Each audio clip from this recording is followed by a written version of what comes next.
প্রিয় দর্শক সবাইকে শুভেচ্ছা জানিয়ে শুরু করছি নিউজ 24 এর সরাসরি সম্প্রচারিত স্বাস্থ্য বিষয়ক সাপ্তাহিক আয়োজন স্বাস্থ্য সংলাপ। পুরো অনুষ্ঠান জুড়ে আপনাদের সাথে আছেন ডাক্তার তানিয়া আলম। প্রিয় দর্শক, আজ আমরা কথা বলবো শীতকালে নাক কান গলার সমস্যা ও করণীয় এই বিষয় নিয়ে। এই বিষয়ে কথা বলার জন্য আমাদের সাথে আজ উপস্থিত আছেন অধ্যাপক doctor Mohammad Zillur Rahman, senior consultant, Bangladesh ENT hospital. প্রিয় দর্শক, অনুষ্ঠানটি সরাসরি সম্প্রচারিত হচ্ছে। আপনারা স্ক্রিনে দেখানো নাম্বারে ফোন দিয়ে প্রয়োজনীয় পরামর্শ নিতে পারবেন। আসসালামু আলাইকুম। আসসালামু আলাইকুম, দর্শকদের স্বাগত। আমি আপনারা যে কোশ্চেনগুলো করবেন আমি ওইগুলোর সব উত্তর দেওয়ার চেষ্টা করব। জি অবশ্যই। ধন্যবাদ সবাইকে। স্যার, আমাদের আজকের বিষয় হচ্ছে শীতে নাক কান গলা কি কি সমস্যা হতে পারে এবং এই সমস্যাগুলো হলে কি কি করণীয় আমাদের করা উচিত, কখন ডাক্তারের কাছে যাওয়া উচিত, এই বিষয়ে আপনার কাছে জানবো। তো প্রথমে আমাকে একটু বলবেন যে কি কি ধরনের সমস্যা হতে পারে এই শীতে নাক কান গলায়? নাক কান গলা হচ্ছে নাক, কান এবং গলা তিনটি শরীরের বিশেষ পার্টকে নিয়ে একটি সাবজেক্ট। এখানে নাক এবং কান, গলা তিনটি আসলে বাইরের এনভায়রনমেন্টের সাথে সরাসরি কানেক্টেড। যেমন নাক 24 ঘন্টায় বাইরের বাতাসের সাথে থাকে, বাইরের এনভায়রনমেন্টের, বাইরের টেম্পারেচারের সাথে থাকে। নাক দিয়ে শ্বাস নিতে হয় 24 ঘন্টা, এক মুহূর্ত বন্ধ হয় না। আবার কান দেখেন 24 ঘন্টায় কিন্তু কানের ভিতরে শব্দ যাচ্ছে, কান এটাকে ক্যাচ করতেছে, আবার কান শরীরটাকে ব্যালেন্সটাকে মেনটেন করতেছে। আবার গলাটা আমরা 24 ঘন্টায় ঢোক গিলি, গলাটাকে ভিজা রাখি, কথা বলি, শব্দ করি, শ্বাস নেই, সব কিছু এর মধ্যে হচ্ছে। কাজেই এই তিনটি রিজিয়নের যে অসুখ বিসুখ বাইরের টেম্পারেচার পরিবর্তনের সাথে সাথে এইগুলোকেও এফেক্ট করে। যেমন শীতকালে হঠাৎ করে যদি টেম্পারেচার বেশি কমে যায়, তখন নাকের ভিতরে যে বাতাস যাবে সেটাও ঠান্ডা, গলার ভিতরে যেটা যাবে সেটাও ঠান্ডা। আর কানের কিছু সমস্যা তো হবেই, কারণ কান, নাক, গলা তিনটা আবার একটা আরেকটার সাথে ওতপ্রোতভাবে জড়িত। তো একটার যদি অসুবিধা হয় তখন আর দুইটারও অসুবিধা হওয়ার বিরাট সম্ভাবনা থাকে। নাকের যেহেতু এটা বাইরে এনভায়রনমেন্টের সাথে সরাসরি আমরা বাতাস নিচ্ছি, তো কাজেই নাকের ভিতরে নর্মালি যে ব্যাকটেরিয়াল ফ্লোরা থাকে, ভাইরাস থাকে, এগুলো সহজেই অ্যাটাক করতে পারে। এর মধ্যে সবচেয়ে বেশি যেটা হয় সেটা হলো কমন কোল্ড বা সর্দি। তো সর্দি আবার ভাইরাস দিয়ে শুরু হয় এবং যদি এটা তাড়াতাড়ি ঠিক না হয় তাহলে সেকেন্ডারিলি ব্যাকটেরিয়া দিয়ে আবার অ্যাটাক হয়। আবার একজনের যদি হয় তখন ভাইরাসের মাধ্যমে চারিদিকে ছড়াইতে থাকে, এটা একটা বড় সমস্যা। আবার যদি নাক অ্যাটাক হয় তখন নাক থেকে কিন্তু কানটাও আবার অ্যাটাক হয়ে যায়। তো কান আর নাকের মাঝখানে একটা টিউব আছে যেটাকে বলে এস্টাসিয়ান টিউব। তো সেই টিউবটা যখন বন্ধ হয়ে যায় বা ইনফ্লেমড হয় তখন কানটাও অ্যাফেক্টেড হয়। অ্যাট দ্য সেম টাইম নাক অ্যাটাক হয়ে গেলে নাক, কান, গলা তিনটার আবার যে ভিতরের যে ঝিল্লি আছে সেটা একটা আরেকটার সাথে কানেক্টেড থাকে। কাজে একটা ইনফেকশন হলে আরেকটাতে ছড়িয়ে যায় খুব সহজেই।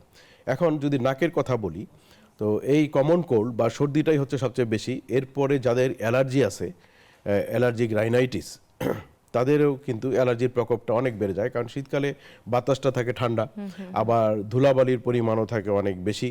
কাজেই অ্যালার্জিটা সহজে হইতে থাকে।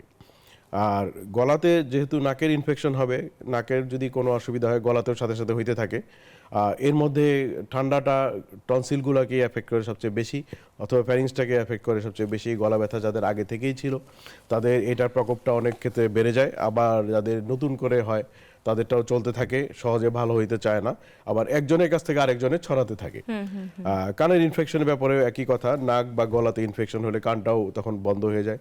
যাদের আগে থেকেই কানে ইনফেকশন ছিল, কানের পর্দা নষ্ট আছে, তাদের এর প্রকোপটা বেড়ে কানের ইনফেকশনটা বেড়ে যায়, শোনার ব্যাপারেও আরও ক্ষতি হইতে থাকে, ইত্যাদি ইত্যাদি। এছাড়া বয়স্ক এবং বাচ্চা, তারা এই দুইটা গ্রুপ কিন্তু একই রকমভাবে vulnerable to external environment changes.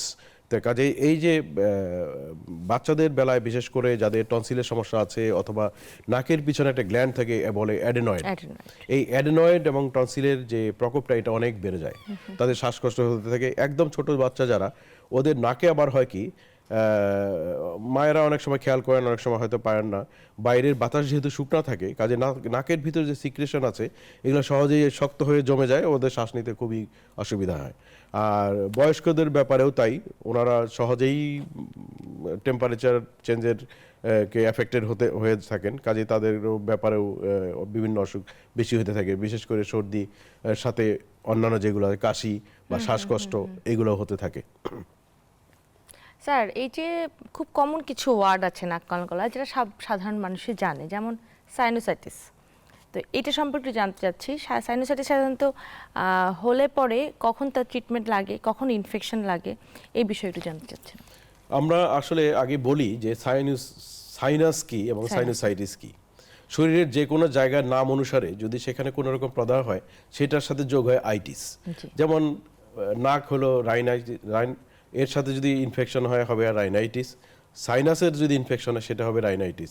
আবার গলার ভিতরে যদি ইনফেকশন ফ্যারিংস সেটা হবে ফ্যারিঞ্জাইটিস। কানেরটা হবে ওটাইটিস, এরকম ভাবে। তো সাইনাস হচ্ছে নাকের দুদিকে, নাকের পিছনে, নাকের উপরের দিকে কতগুলো চেম্বার থাকে যেগুলোর ভিতরে বাতাস থাকে, কুঠুরি, এবং এগুলোর ভিতরে লাইনিংটা থাকে একটা পর্দা ঝিল্লি দিয়ে। তো যখন এই সাইনাসগুলা কোনো কারণে ইনফেক্টেড হয়, বিশেষ করে নাকের কোনো কারণে, যেমন নাক বন্ধ থাকলে অথবা নাকের কোনো ইনফ্লামেশনের কারণে বা নাকে কোনো পলিপ বা কোনো টিউমার যদি থাকে, সেই সমস্ত কারণে যদি এই সাইনাসের ড্রেনেজ পাথওয়েগুলো, এটার ভিতরে যে সিক্রেশনগুলো হয় এটা কিন্তু নাকের ভিতর দিয়ে ড্রেন হয়, কোনো কারণে যদি সেই ড্রেনেজ পাথওয়েটা বন্ধ হয়ে যায় অথবা নাকের ইনফেকশনের কারণে যদি ইনফ্লামেশনটা ঝিল্লির মাধ্যমে সাইনাসের ভিতরে চলে যায়, সেটাকে বলে সাইনোসাইটিস। সাইনোসাইটিস কিন্তু একটি বহুল প্রচারিত, কমন একটা টার্ম। যে কোনো, আমরা দেখেছি যে কোনো ব্যাপারে যদি মাথা ব্যথা হয় অথবা খুব হাঁচি হয়, মানুষ মনে করে সাইনোসাইটিস। যেমন আমাদের কাছে এসেই বলে যে আমার খুব সাইনাস আছে। অ্যাকচুয়ালি ওনারা বলতে চান যে সাইনোসাইটিস, বাট সাইনোসাইটিস একটা ডিফারেন্ট ব্যাপার। এটা কিন্তু অ্যালার্জির সাথে বেশিরভাগ মানুষ কনফিউজ করে ফেলেন। এটাই হচ্ছে সাইনোসাইটিস। তো সাইনোসাইটিস যে তার জায়গা ভেদে বিভিন্ন নাম হয়ে থাকে, যেমন ম্যাক্সিলারি সাইনোসাইটিস, মানে নাকের দুই পাশে, কপালে, নাকের পিছনে বিভিন্ন জায়গায় খালি কিছু চেম্বার আছে আমাদের, খালি খালি এখানে বাতাস থাকে, ওখানে বাতাস, এগুলো কি সাইনাস বলা হয়? কিন্তু খুবই জরুরি। বাতাসটার অনেক কাজ আছে। এক নম্বর কাজ হচ্ছে এটা মাথার যে ওয়েটটা, ব্রেনের যে ওয়েটটা, এটাকে বেশি বাড়তে দেয় না। যদি এগুলো একদম সলিড বোন হতো, হাড় হতো, তাহলে ওজন অনেক বেড়ে যেত।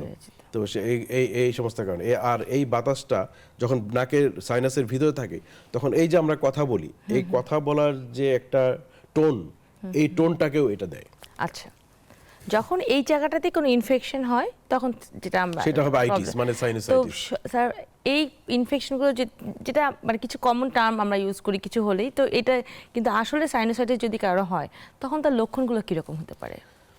সাইনোসাইটিসের আগে নাকের কথা একটু বলা দরকার যে রাইনাইটিস কি জিনিস। নাকের যে ইনফ্লামেশন সেটা হচ্ছে রাইনাইটিস। আমি বললাম এই কারণে যে দুইটাই কিন্তু ওতপ্রোতভাবে জড়িত। একটার যদি ইনফেকশন হয়, ইনফ্লামেশন হয়, তখন কিন্তু আরেকটার হয়ে যায়। কাজে সাইনোসাইটিস হওয়ার আগে কিন্তু প্রথমে বেশিরভাগ ক্ষেত্রে এটা রাইনাইটিস থেকে হয়, নাকের ইনফেকশন থেকে হয়। তো যদি নাকের ইনফেকশন হয় বা সাইনাসে ইনফেকশন, একটার হয়ে গেলে আরেকটার হয়ে যায়। কাজে দুইটা মোটামুটি কমন সিমটম থাকে, কমন সাইন থাকে কাছাকাছি। তো নাক বন্ধটাই হচ্ছে প্রথম, তারপর মাথা ব্যথা হতে পারে, নাক থেকে ডিসচার্জ হতে পারে পানির মতন বা ঘন বা মিউকাস বা পাস ইত্যাদি ধরনের। কোনো কোনো সময় নাক থেকে রক্তও পড়তে পারে, বমিও হয়। আবার যদি অ্যাকিউট প্রদাহ, যেটাকে আমরা বলি তীব্র প্রদাহ, সেটা যদি হয় তখন সাথে জ্বর থাকতে পারে, বমি থাকতে পারে, আর মাথা ব্যথার কথা তো আগেই বললাম, সেটা থাকতে পারে। আবার এর সাথে সাথে গলাতেও ইনফেকশন স্প্রেড করতে পারে। তো সেক্ষেত্রে চিকিৎসাগুলো কিভাবে করা হয়?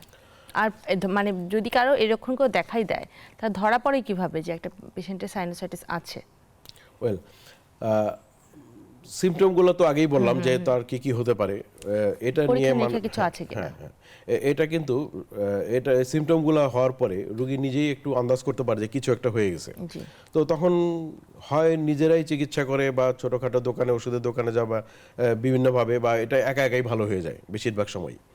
তো যদি না যায় তখন ডাক্তারের কাছে আসলে আমরা সিমটমগুলো দেখি, সিমটমগুলো শুনি এবং তারপরে সাইনগুলো দেখি কি আছে না আছে বা কি পাওয়া যাচ্ছে।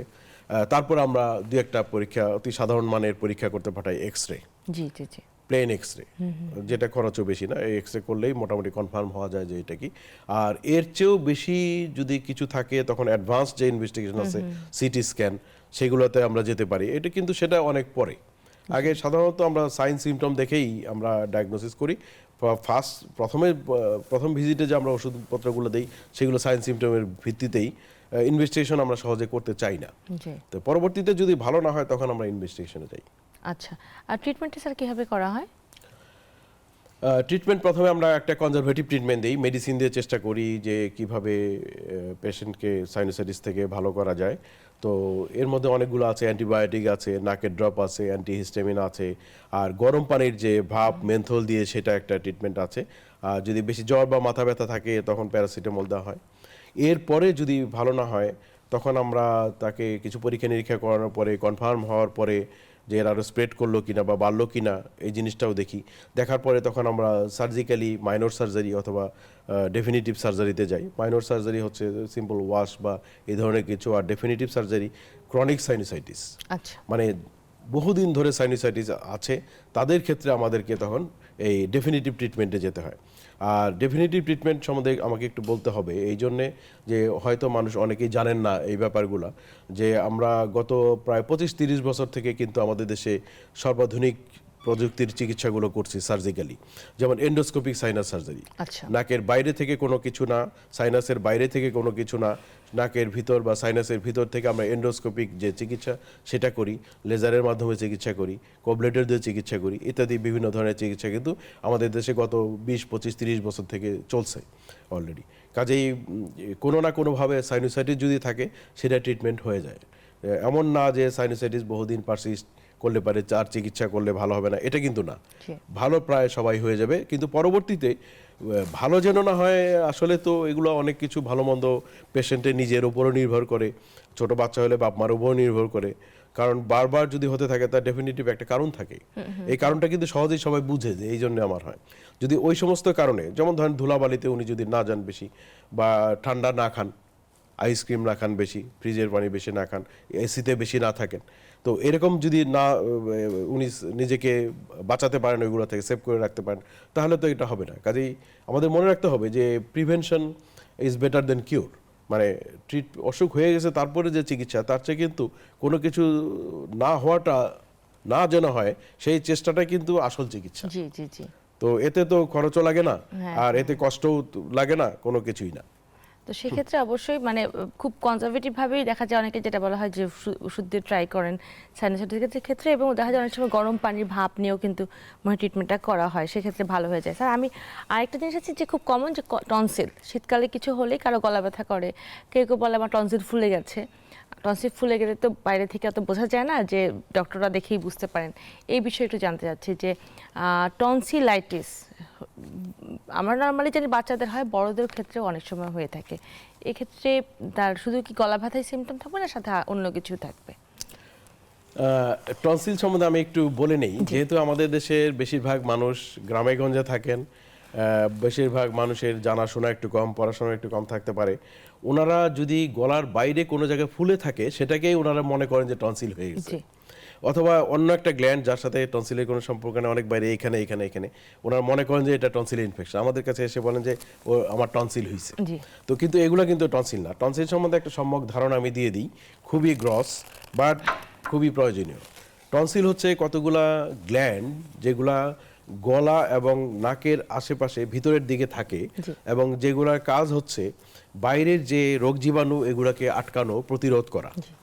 তো এগুলো নাকের পিছনে একটা থাকে, সেটাকে বলে অ্যাডেনয়েড। আবার গলার সাইডে যেগুলো থাকে এগুলোকে বলে টনসিল। এর মধ্যে প্যালেটাইন টনসিল যেটা সবচেয়ে বড়, তারপরে অন্যান্য আরও টনসিল আছে যেগুলো সম্বন্ধে আমি বলবো না। প্যালেটাইন টনসিল এবং অ্যাডেনয়েড, বিশেষ করে এই দুটাকে বলার আমার বিশেষ কারণ হচ্ছে যে এই দুটো হচ্ছে সবচেয়ে কমন। জি তো বাচ্চাদের ক্ষেত্রে এই অ্যাডেনয়েড বা নাকের পিছনের যে গ্ল্যান্ড আছে টনসিল এর মতন, সেটাকে বলে অ্যাডেনয়েড। যখন এটা বড় হয়ে যায় তখন নাকটাকে বন্ধ করে দেয়। জি নাক বন্ধ করাটাই কিন্তু শেষ না। তো যখন বন্ধ করে তখন নাকের বাতাস বন্ধ হয়ে যায়, তখন নাকে ইনফেকশন হয়, জি নাকে ডিসচার্জ হয়, সাইনোসাইটিস হয়ে যায়। আবার যদি এটা যেহেতু কানের টিউবের মাঝামাঝি থাকে, মাঝের সাইডে থাকে, কাজে কানের টিউবটা বন্ধ হয়ে যায়, তখন হয় কি কানের ভিতরে মিউকাস জমে, বাচ্চারা কানে কম শুনতে থাকে। আচ্ছা তো এটা কিন্তু খুবই ইম্পর্টেন্ট এবং খুব কমন একটা ব্যাপার যে বাচ্চারা কানে কম শুনতে থাকে। কানে কম শোনাটাকে কিন্তু কোনো মতে অ্যালাউ করা যাবে না। গলা ব্যথা অ্যালাউ করা যাবে, নাক বন্ধ অ্যালাউ করা যাবে, কিন্তু কান বন্ধ নো, কখনো না। কারণ এই কান বন্ধের সাথে বাচ্চাদের যে ব্রেনের ডেভেলপমেন্ট সেটা পুরোপুরিভাবে নির্ভর করে। যে কানে শুনে না সে কিন্তু তার ব্রেনও কিন্তু তত বাড়ে না, সে বোকা হইতে থাকে। তো কাজেই যখন একটা বাচ্চা খেলাধুলা করতো, লাফালাফি করতো, দৌড়াদৌড়ি করতো, পড়াশোনায় মোটামুটি আছে, এরকম বাচ্চা হঠাৎ করে যদি সে শান্ত হইতে থাকে, একবার কথা জিজ্ঞেস করলে যদি বলে কি কি কি এরকম যদি বলে, তখন বাপ মার অবশ্যই সতর্ক হওয়া দরকার, ডাক্তারের কাছে তাড়াতাড়ি নিয়ে যাওয়া দরকার যে ঘটনাটা কি। তো যদি দেখা যায় যে কানে ইনফেকশন অ্যাডেনয়েডের কারণে সে কম শুনতে পাচ্ছে, তো অ্যাকর্ডিংলি আমাদেরকে সেই ব্যবস্থাটা নিতে হবে। আবার যদি অ্যাডেনয়েডটা থেকে গলার ভিতরেও বারবার ইনফেকশন হইতে থাকে, আর এই যে আমি যেগুলো বললাম যে ভিতরে গ্ল্যান্ডগুলো, টনসিল বা অ্যাডেনয়েড, এগুলো কিন্তু সবগুলো একই রকম, একটার ইনফেকশন হয়ে গেলে কিন্তু বাকিগুলোর ইনফেকশন হয়ে যায়। তো এখন এটা হলো অ্যাডেনয়েডের ব্যাপার। অ্যাডেনয়েড কাজেই বাচ্চাদের জন্য অ্যাডেনয়েড কিন্তু খুবই একটা ইম্পর্টেন্ট ইস্যু। তো কাজেই এগুলোতে চিকিৎসা করতে দেরি করা যাবে না। অ্যাডেনয়েড সাধারণত বাচ্চাদের, যেটা বললেন যে অ্যাডেনয়েড কিন্তু বাচ্চাদেরই ডায়াগনোসিস সাধারণত হয়ে থাকে, এবং কিছু সাইন সিমটম দেখে, এটা যেমন টনসিল যেমন গলা ব্যথাটা থাকে যেটা গলার দুই পাশে থাকে, কিন্তু অ্যাডেনয়েডের সমস্যাগুলো হয় না, কিন্তু অন্য কিছু সমস্যা দেখলে বোঝা যায় যে অ্যাডেনয়েড হয়েছে। আচ্ছা স্যার, আমরা এই বিষয়ে আরও কিছু কথা বলবো বিরতির পর এসে। ফিরছি ছোট্ট একটি বিরতির পর, স্বাস্থ্য সংলাপের সাথেই থাকুন। বিরতির পর আবারও স্বাগত জানাচ্ছি স্বাস্থ্য সংলাপে। আজ আমরা কথা বলছি শীতকালে নাক কান গলার সমস্যা ও করণীয় এই বিষয় নিয়ে। আমাদের সাথে আছেন অধ্যাপক ডাক্তার মোহাম্মদ জিল্লুর রহমান। স্যার, বিরতিতে যাবার আগে আমরা কথা বলছিলাম অ্যাডেনয়েড নিয়ে, বাচ্চাদের অ্যাডেনয়েড সম্পর্কে জানতে চাচ্ছিলাম যে বাচ্চাদের যখন কোনো বাচ্চার অ্যাডেনয়েড সাধারণত ওই যে বাচ্চার লক্ষণ দেখে বাবা মারা বুঝতে পারেন, তখন ডাক্তারের কাছে যান। তো কখন বাচ্চাদের অপারেশনের জন্য আপনারা সাজেশন দিবেন একটু বলবেন? বাবা মারা যে লক্ষণটা মেইনলি দেখেন সেটা হলো যে বাচ্চা নাক বন্ধ থাকে এবং রাতের বেলায় হা করে ঘুমায়, নাক ডাকে, স্নোরিং। তো আমি এখানে আরেকটা কথা মাঝখান থেকে বলে রাখি যে নাক ডাকা কিন্তু সবার এক কারণে হয় না। বাচ্চাদের বিশেষভাবে এবং বেশি মাত্রায় হয় অ্যাডেনয়েডের কারণে, আর বড়দের কিন্তু অন্য কারণে, অন্য অনেকগুলো কারণ আছে, সেইগুলোর কারণে হয়। এখন আমরা অ্যাডেনয়েড সম্বন্ধে বলি যে অ্যাডেনয়েড যখন বাচ্চা তো বলতে পারে না যে প্যারেন্টস যে ওর অ্যাডেনয়েড, যখন এই নাক বন্ধ বা নাক ডাকা বা এই ব্যাপারে তারা বেশ উদ্বিগ্ন থাকেন। আর আজকাল যেহেতু বাচ্চা সবারই কম, এই জন্য বাবা মা বাচ্চাদের প্রতিটা মুভমেন্ট খেয়াল করেন। তো কাজেই তা ওনারা ছুটে আসেন ডাক্তারের কাছে, যার ক্ষমতা আছে বা যার ইন্টারেস্ট আছে উনি চলে আসেন। আসার পরে আমরা হিস্ট্রি নেওয়ার পরে কিছুটা পরীক্ষা করি তাকে এবং একটা এক্সরে দিই। এক্সরেতে দেখা যায় যে নাকের পিছনে গ্ল্যান্ডটা বড়। তো ওইটা দেখার পরে আমরা ওইটাকে গ্রেডিং করি, 1, 2, 3, 4। তো গ্রেড 1 বা 2 এবং 3 এর অর্ধেক, এটাকে আমরা মোটামুটি বা 3 পর্যন্তই বলতে পারেন, মোটামুটি ডায়াগনোসিস করার পরে একটা কনজারভেটিভ ট্রিটমেন্ট দিয়ে দিই। এবং অ্যাডেনয়েডের একটা ইন্টারেস্টিং ব্যাপার হচ্ছে কি যে এটা নাকের পিছনে যে সাইজটা, জায়গার যে সাইজটা, ওই জায়গাটুকে অকুপাই করে। তো এই যে জায়গাটা, এটা কিন্তু বাচ্চা যখন বড় হইতে থাকে তখন এই জায়গাটাও কিন্তু বড় হইতে থাকে। তো যত বেশি বড় হবে অ্যাডেনয়েড, যত বড়ই হোক না কেন, রিলেটিভ সাইজ কিন্তু কমতে থাকবে এবং এয়ার স্পেস কিন্তু বাড়তে থাকবে। তো এয়ার স্পেস বাচ্চা বড় হওয়ার সাথে সাথে যেন ঠিক হয়ে যায়, সেই জন্য আমরা একটু ওয়েট করতে চাই আনটিল যে টোটালি ইট ইজ ক্লোজড। তো গ্রেড 3 পর্যন্ত আমরা কনজারভেটিভ ট্রিটমেন্ট দিয়ে দিই, যে বিভিন্নভাবে অ্যান্টিবায়োটিক হোক, নাকের ড্রপ হোক, বা খাওয়া দাওয়ার সাবধানতা হোক, যেভাবেই হোক। যদি গ্রেড 4 হয়, গ্রেড 4 মানে হচ্ছে যে নাকের পিছনে পুরোপুরি বন্ধ, তখন আমরা বলি যে না, অথবা যদি আশেপাশে কোনো কমপ্লিকেশন স্প্রেড করে, যেমন আমি কানের কথাটা আগেই বলেছি যে কানে যদি কম শুনে, তখন কিন্তু আমরা দেরি করতে চাই না, সেটা গ্রেড 2 হোক আর 3 হোক। কাজেই গ্রেড 4 এবং অন্যান্য গ্রেড উইথ কমপ্লিকেশন আমরা সার্জারিটাই অ্যাডভাইস করি। তো সার্জারিটা হচ্ছে অ্যাডিনয়েডেক্টমি। আচ্ছা, এটা সাধারণত বেশিরভাগ ক্ষেত্রে টনসিলের সাথে একসাথে হয়। তো আমরা বলি যে অ্যাডেনয়েডটা অপারেশন করতে হবে, টনসিলের ইনফেকশন যেহেতু আছে, কাজে টনসিলটাকেও অপারেশন করতে হবে। যদি টনসিলের কোনো সেরকম সিমটম না থাকে, তখন অ্যাডেনয়েডটাকেই শুধুমাত্র আমরা রিমুভ করি।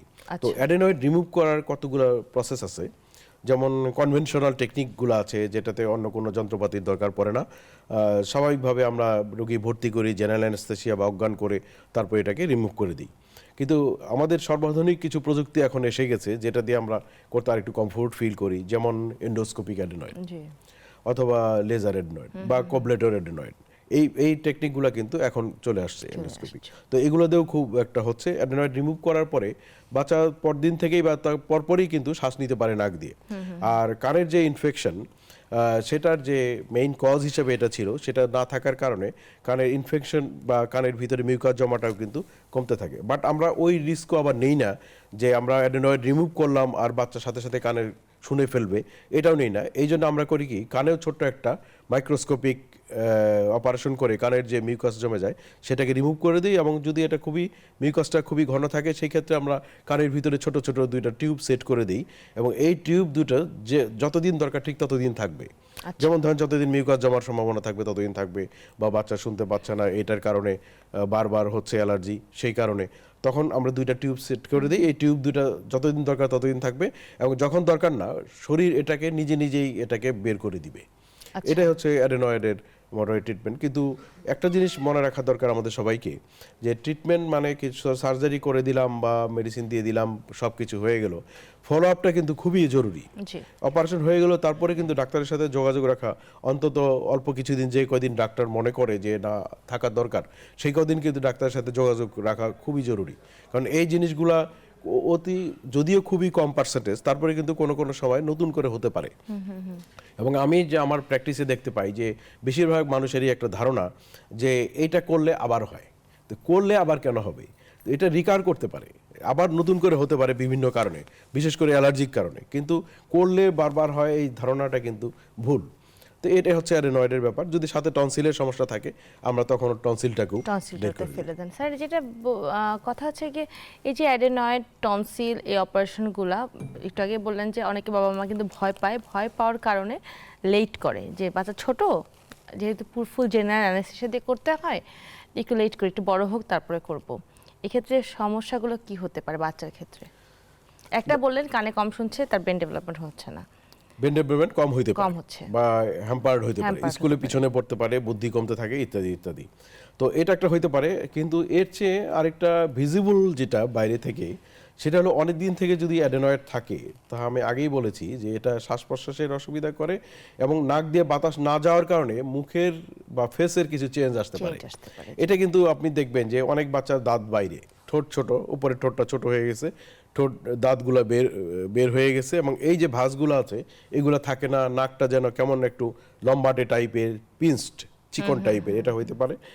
তো এই জিনিসগুলো কিন্তু হইতে পারে। এটা হলো ফেসিয়াল, এবং এই চেঞ্জগুলো কিন্তু পার্মানেন্ট চেঞ্জ, এগুলো আর কোনোদিনও ঠিক হবে না। তো কাজেই আগে থেকে প্রিকশন নিয়ে যদি আমরা এটাকে বাধা দিতে পারি তাহলে কিন্তু এই চেঞ্জগুলো আসবে না। এটা হলো দ্বিতীয়।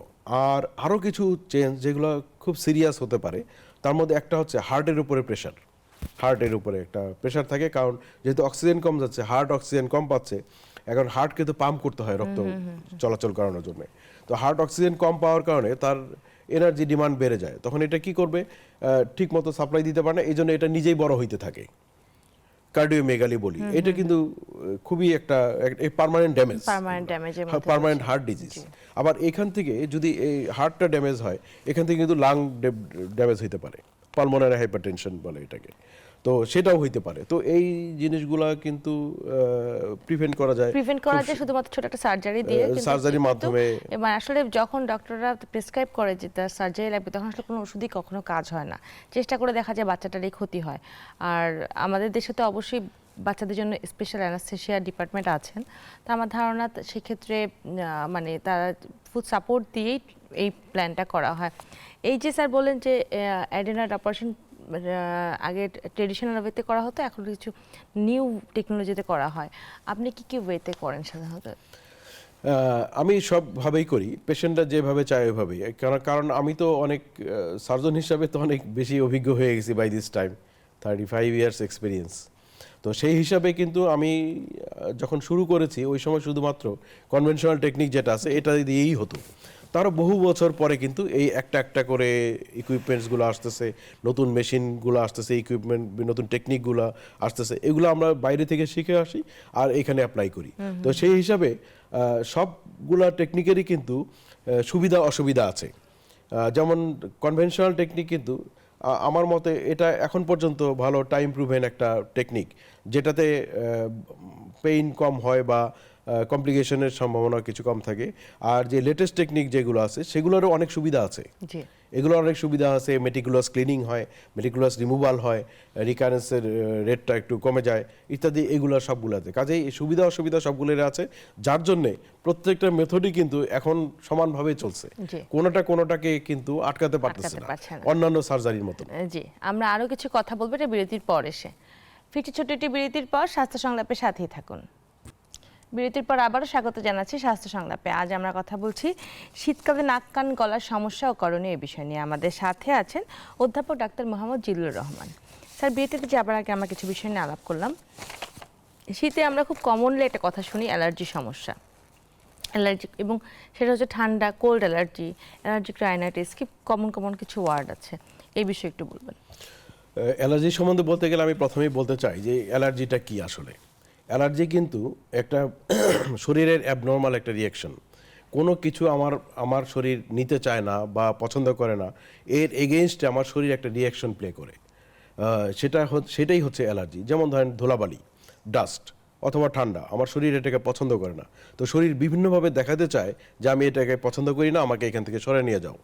এইরকমভাবেই শরীরে বিভিন্ন জায়গায় অ্যালার্জি হয়, যেমন নাকে অ্যালার্জি, গলায় অ্যালার্জি, লাংসে অ্যালার্জি যেটা অ্যাজমা হিসেবে পরিচিত, আর স্কিনের অ্যালার্জি তো সবাই জানেন। তো নাকের অ্যালার্জি কিন্তু খুবই একটা কমন অসুখ। বাংলাদেশে বহু মানুষের এটা আছে, বহু রুগী আমাদের কাছে আসে যারা যারা বলতে চায় যে আমার সাইনোসাইটিস হয়েছে, কিন্তু আসলে এটা সাইনোসাইটিস না, এটা হচ্ছে অ্যালার্জি। তো অ্যালার্জি অনেক কারণে হইতে পারে। আমাদের কমন কতগুলো কজ চোখে পড়ে, যেগুলো এক নম্বর হচ্ছে অলরেডি বলে ফেলেছি, ধুলাবালি অথবা ঠান্ডা বা ফ্রিজের পানি বা এসি, এগুলোতে থেকে হতে পারে। আবার কিছু খাবার থেকে হতে পারে, যেমন চিংড়ি মাছ বা গরুর গোশ বা বেগুন, কচু, ইলিশ মাছ ইত্যাদি, এগুলো হতে পারে। আবার অনেকের হয় কি ইন্টারনাল কোনো কারণেও হইতে পারে, যেমন ধরেন মন খুব খারাপ, ডিপ্রেসড, সেই ক্ষেত্রেও কিন্তু কখনো কখনো এটা হইতে পারে। তো এটাই হচ্ছে অ্যালার্জি। এখন আমার অ্যালার্জিটা নাকে যেভাবে হয়, নাকে যে সিমটমগুলো করে, সেটার মধ্যে সবচেয়ে কমন হচ্ছে হাঁচি। হঠাৎ করে হাঁচি শুরু হবে, কিছুক্ষণ হাঁচি হবে, প্রচণ্ড চোখ মুখ লাল হয়ে যাবে এবং তারপরে নাক থেকে পানি পড়া শুরু করবে, এবং নাক থেকে পানি পড়ার পরে নাকটা বন্ধ হয়ে যাবে বেশ কিছুক্ষণের জন্যে। তারপর হয়তো দেখা যাবে যে কিছুক্ষণ পরে আর কিছুই নাই, সব ঠিক হয়ে গেছে। তো এটাই হচ্ছে নাকের অ্যালার্জি। এবং এই অ্যালার্জি যদি হয়, অ্যালার্জিকে কখনো বেশিক্ষণ থাকতে দিতে নাই। যদি অ্যালার্জি বেশিক্ষণ থাকতে থাকে, তাড়াতাড়ি এর জন্য চিকিৎসা নেওয়া দরকার। কারণ এটা ইমিডিয়েটলি কিছু টেম্পোরারি রিয়াকশন করে ঠিকই, বাট যদি এটা চলতে থাকে তাহলে কিন্তু এটা প্রলংড রিয়াকশন করে শরীরের মধ্যে, যেটার ইফেক্ট কিন্তু বেশি ভালো না। তো কাজেই যখন আর্লি স্টেজে থাকবে তখন থেকে এটাকে অ্যাভয়েড করা দরকার কিছু মেডিসিন দিয়ে। তো নাকের অ্যালার্জির কথা বলছিলাম, সেটা নাকের ভিতরে যে ডিসচার্জ অথবা নাক বন্ধ ইত্যাদি করে। তো এটা যদি বহুদিন পর্যন্ত থাকে তখন নাকে কিছু পার্মানেন্ট চেঞ্জ হয়। পার্মানেন্ট চেঞ্জের মধ্যে সবচেয়ে বেশি যেটা চোখে পড়ে আমাদের, সেটা হলো নাকের ভিতরে মাংসগুলো বড় হয়ে যায়, যেটাকে আমরা বলি টার্মিনেট, হাইপারট্রফি টার্মিনেট। মানুষ বেশিরভাগ আমাদের কাছে আসে বলে নাকে পলিপ, আসলে এটা পলিপ না, এটা হচ্ছে টার্মিনেট হাইপারট্রফি। তো এই অ্যালার্জির জন্য নাকে কিন্তু পলিপ আবার হতে পারে।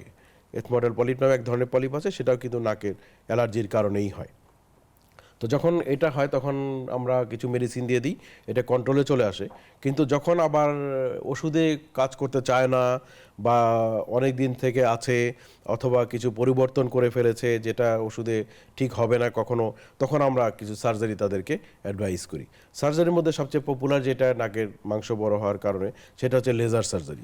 লেজার দিয়ে কিন্তু কতগুলা আমরা মনে করি যে এই পয়েন্টগুলো হচ্ছে ট্রিগার পয়েন্ট, সেই পয়েন্টগুলোকে আমরা ডিমোলিশ করে দিই, এটা একটা। অথবা যদি পলিপ থাকে, সেই পলিপটাকে কিন্তু আমরা রিমুভ করে দিই। অথবা এর সাথে সাথে যদি সাইনোসাইটিস হয়ে থাকে, সেটাকেও আমরা এন্ডোস্কোপিক সার্জারি করে ঠিক করে দিই। এতে হয় কি, অ্যালার্জি হয়তো পুরোপুরি ভালো হয় না, বাট অ্যালার্জি যে সিমটমগুলো, অ্যালার্জির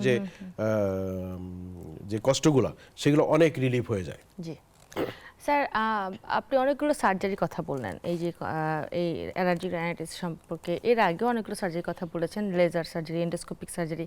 এই সার্জারিগুলো কিন্তু খুব নিউয়েস্ট টেকনোলজি। নাকের ক্ষেত্রে একটা এন্ডোস্কোপি দিয়ে হবে, আমরা অনেকে চিন্তা করতে পারি না যে কীভাবে সম্ভব।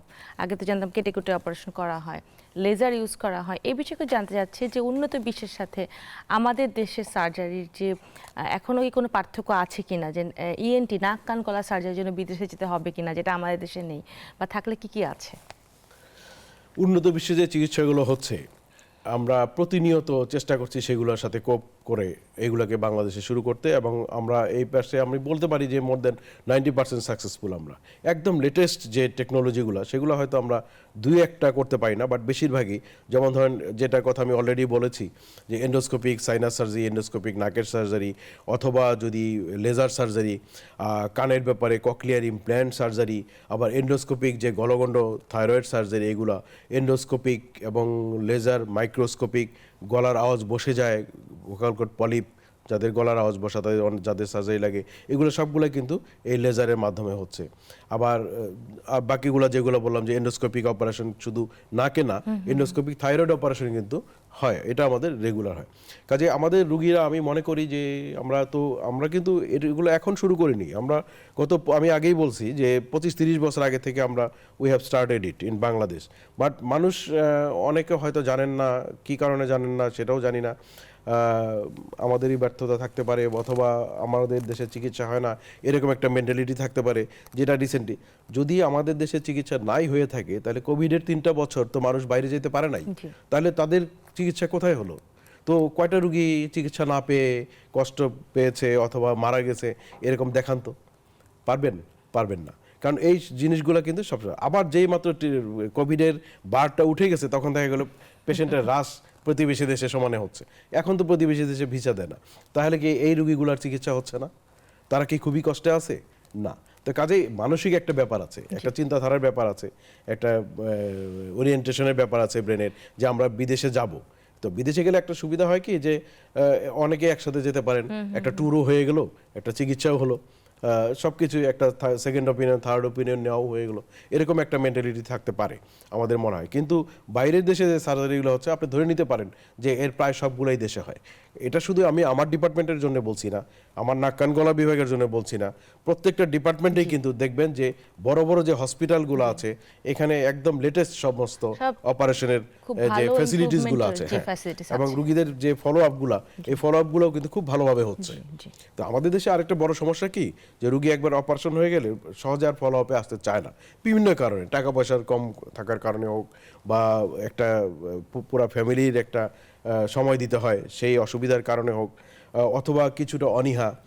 আর মহিলাদের রোগ হলে তো একটু হতেই পারে, তাদের প্রতি একটু নেক নজর কম থাকতে পারে, সেটা একটা কারণ হতে পারে।